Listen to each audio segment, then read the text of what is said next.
What's going on? Welcome back to the channel. So today when I talk to you about SoundHound, I want to go over some of the current data points, break it down on what's really been moving it and where it might be going next. Before we get into any of that, make sure you guys hit that thumbs up, and with that, let's get right to it.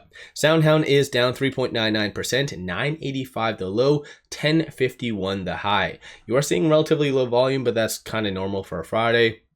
So 22.6 million shares being traded, 31.8 is the average. No news from SoundHound itself, no SEC filings. I will go over the recent ones, but aside from that, it's pretty much at the broader market's mercy. And a couple of things that's really affecting the market today is this. So increased tensions between China and the States. And it looks as though that there's going to be a lot of talking between the two this weekend. And if they don't come to some sort of resolution, the States is going to slap China with some sanctions. That's not going to be good for the broader market whatsoever. So that's something to kind of keep in mind. But aside from that, though, you do have good data causing the market to go down, as crazy as that sounds. So you did have PCE and also Michigan consumer sentiment, both better than anticipated.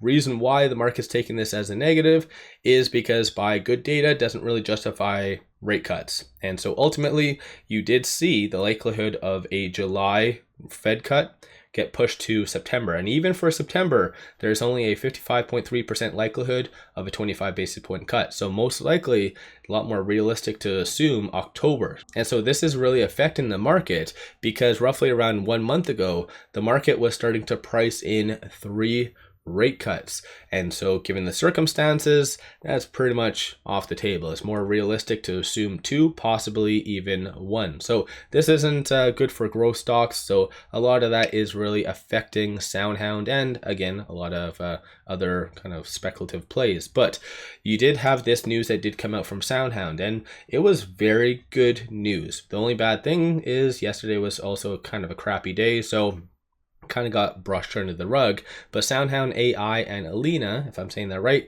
health launch AI agent to redefine patient engagement. Goes over some stats right here. So ultimately increasing call times between 5 to 10 seconds, answering 80% of all calls within 45 seconds or less. This is exactly why we invest in SoundHound. And honestly, there isn't much difference between what Palantir does and SoundHound. Of course, kind of polar opposite for kind of key metrics, but they're both in the business of increasing efficiency. And I feel like SoundHound really needs to hit home and really stress that more. That's been somewhat my pet peeve, is that they have a lot of kind of unlimited potential, right? They can, instead of just sticking to like 4 niche sectors, they can expand and take over the world a little bit. You guys get what I'm saying. But that's something that SoundHound does really need to work on in the foreseeable future, is just them kind of getting more and more business, because I'm sure there's a lot of companies out there that have no clue that SoundHound could really better their business, increase efficiency, increase revenue, and so forth. So this is really good news. Like I said, it just got put out on a bad day ultimately, but you do have shorts right now increasing 843,000 shares. 31.5% of the free float is being shorted. Works out to be 114.98 million shares overall are being shorted. So shorts are relatively active, taking advantage of the broader fear and so forth. But based on this, 2.64 million in calls, 1.1 in puts, 48% of all the options being done today are bullish in nature. So even though it is kind of a red day for SoundHound and many other stocks, you're seeing a lot of optimism. So definitely good to see, in my opinion. Based on this, you see a consensus for it to be going into next week roughly around that $12 range. So definitely a lot of optimism. Bears are anticipating for it to be sub roughly $9.50. So a lot more upside is anticipated, with today being Friday and the market is closing in roughly 30 minutes. This is the open interest. So you have 9,000 at the 11, 5,000 at 10.50, 3,000 at the 11, or at the 10, sorry. So ultimately, even if it does close above 10 or even 10.50, you won't be seeing any gamma squeeze or any spikes up next week. Unfortunately, those are kind of small amounts, but stay tuned for my video over the weekend where I go over some expectations for next week and stuff like that. But moving on from here though, these are all the transactions occurring on the secondary market above $100,000. So you have pretty much evenly divided amount of buying and selling going on. But aside from that though, dark pool, there is some abnormal stuff that is happening. There's, I don't know why, but 10,000 seems to be kind of the number of the day. So you have 10,000 right here, 10, 10, 10, 10, 10, 10. Normally, algorithmic trading doesn't do this. They do kind of smaller amounts like 50,000, 20,000.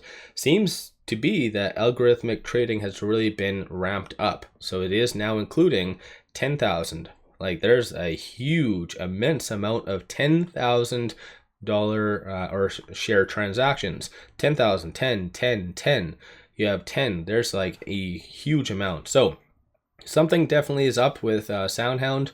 Maybe this is also one culprit on why SoundHound is kind of being suppressed, because a lot of stocks right now are starting to move higher. SoundHound is lagging, which is rather odd if you ask me. But aside from that though, with it at $10.11, it is trading between this R2 and this R1. So 991 is that strong support, kind of bounced off of that general area, and then 1073 is that next strong target / resistance. But moving on from here though, on the actual chart, it is still wedge bound between that 200-day moving average and that 100. So it's kind of just stuck in the middle there. Currently it is below that ALMA, so that's going to be something to really watch for to see a nice reversal. But the fact that SoundHound is still holding above the 200 and also 50-day moving average is generally optimistic. A lot of stocks are unfortunately breaking below those points, and you're seeing a lot of technical breakdowns. But in SoundHound's case, things are still looking pretty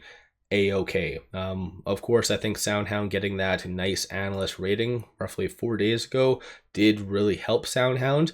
If they didn't get that, then most likely SoundHound would have been kind of matching with a lot of other growth stocks right now and really breaking down. So it might have been at the $8 range, surprisingly. So that good rating did come out. In case you guys missed it, it was a initiated coverage. Piper Sandler, $12 buy rating. James, who has a 58% success rating. So it's good to see analysts are starting to pay a little bit more attention to SoundHound. So let me know your thoughts on SoundHound. Have you been buying? Have you been selling? What have you been doing behind the scenes?